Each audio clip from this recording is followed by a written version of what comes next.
Biographie de Charles de Foucault, la conversion, suite. Tel était le prêtre éminent en sainteté, c'est-à-dire en science de Dieu et des hommes, que Charles de Foucault avait rencontré un soir de l'été finissant. Ils ne se revirent pas tout de suite, mais dans l'âme de Charles, la grâce montait sa marée.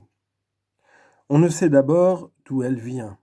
Elle est promise aux hommes de bonne volonté, ou plutôt elle leur est donnée, et leur bonne volonté même est son œuvre.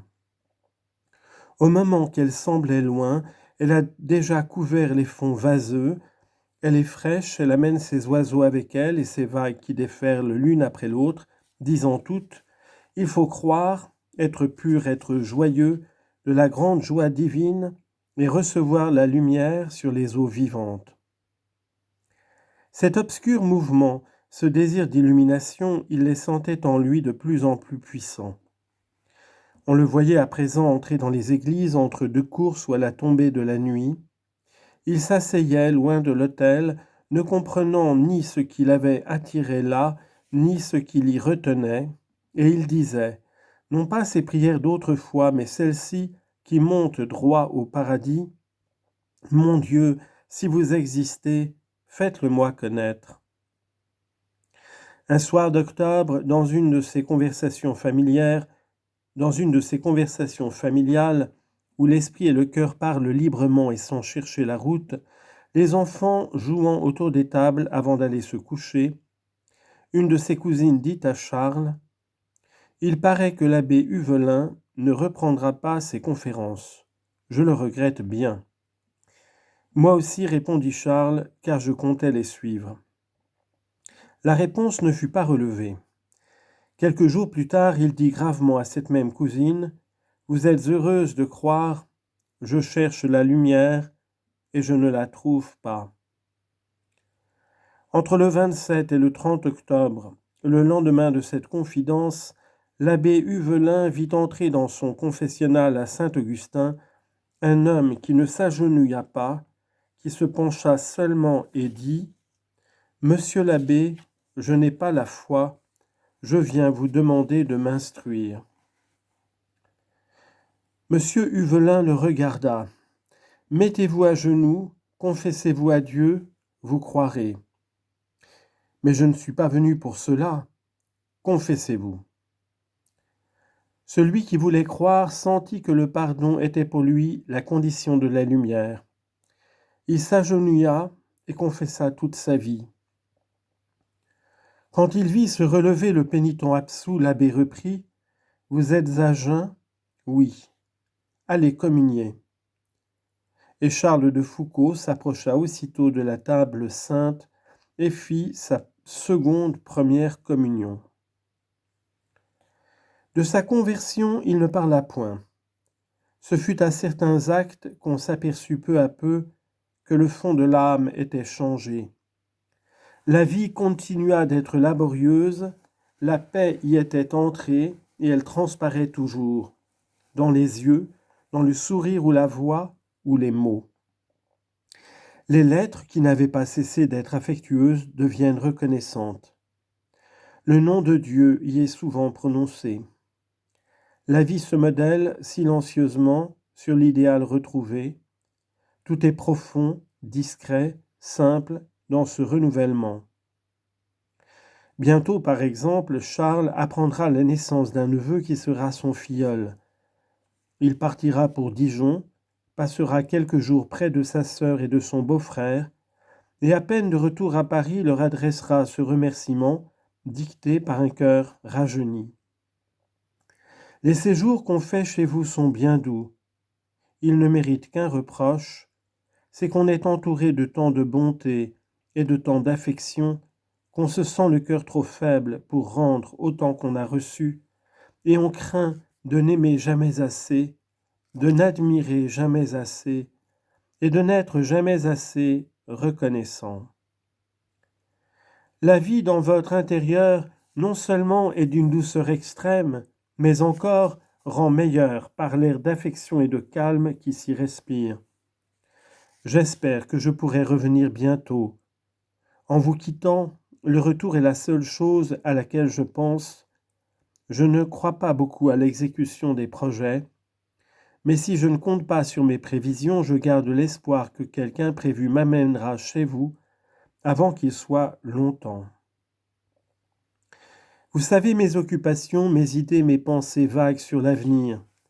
Nous en causions hier soir. Vous me suivrez facilement d'ici à notre revue.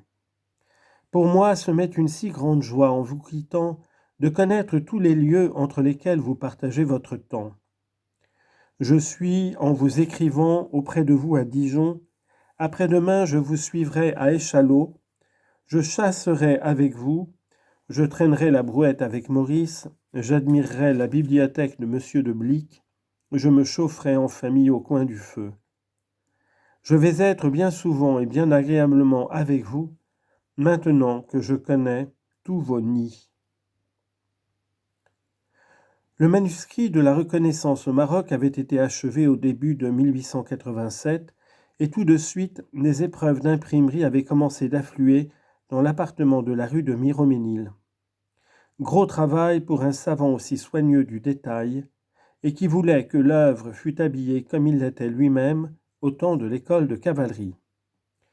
Lourde charge pour un budget que le voyage au Schott, 10 excursions en France et l'installation à Paris avaient déjà grevé. Mes revenus suffisent à ces dépenses extraordinaires, mais tout juste.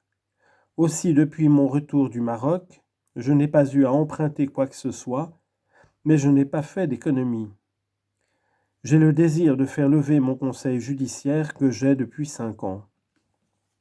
Mon conseil existant, je ne puis penser à d'autres voyages, et mon livre allant paraître, il est temps de songer à de nouvelles expéditions. À la fin de 1887 et au début de 1888, les ouvrages du vicomte de Foucault, Itinéraire au Maroc, Reconnaissance au Maroc, paraissent en librairie. Le succès, ainsi que je l'ai dit, en fut très grand. Dans le monde restreint des géographes, des savants et des coloniaux, soit de France, soit des pays étrangers. Mais quand un grand livre paraît, les gens qui en parlent sont de deux sortes et ressemblent à la lune avec son halo. Les uns ont lu ces pages célèbres et emportent avec eux la lumière et les idées. Les autres en ont du moins quelque clarté.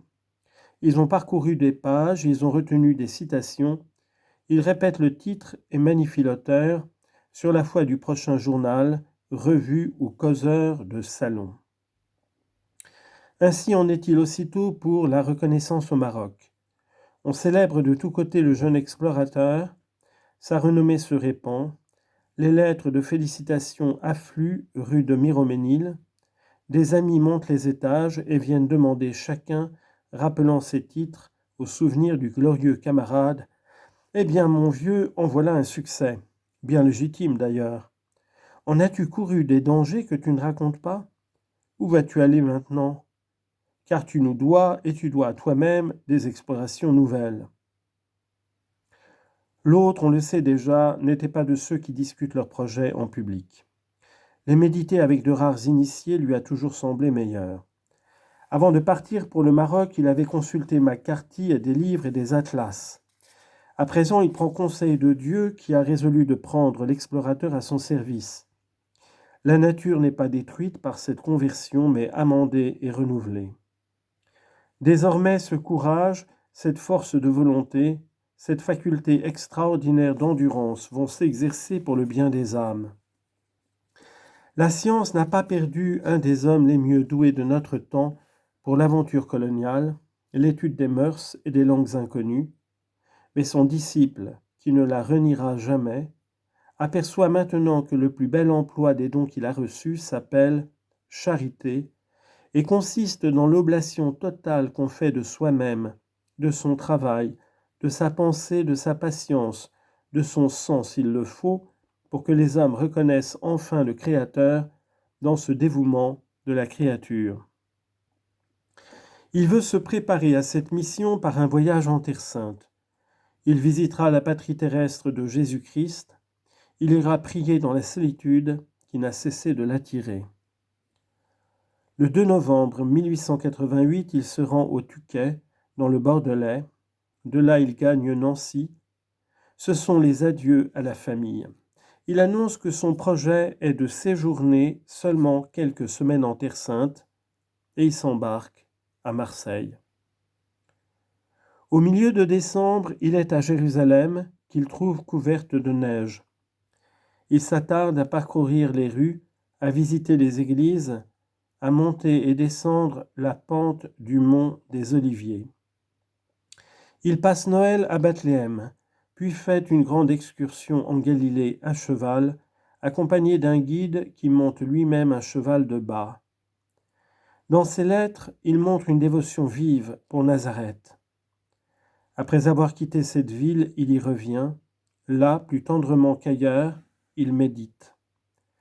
Et si l'on veut connaître le thème principal de cette méditation, je puis l'indiquer. Cette ville blanche aux rues escarpées et tournantes sur les flancs de Nebi Saïn a touché le cœur pénitent de Charles de Foucault. Elle lui inspire un amour qui ne s'éteindra plus pour la vie cachée, l'obéissance, l'humble condition volontaire. Elle lui répète le mot magnifique qu'avait dit l'abbé Huvelin. Notre Seigneur a tellement pris la dernière place que jamais personne n'a pu la lui ravir. Je crois pouvoir affirmer que tout le reste de la vie de Foucault a été travaillé et modelé par le souvenir de Nazareth. On le vit clairement dès que le voyageur fut rentré à Paris au début de mars 1889. C'est l'année des résolutions ou en style de spiritualité, de l'élection. Que va-t-il faire ?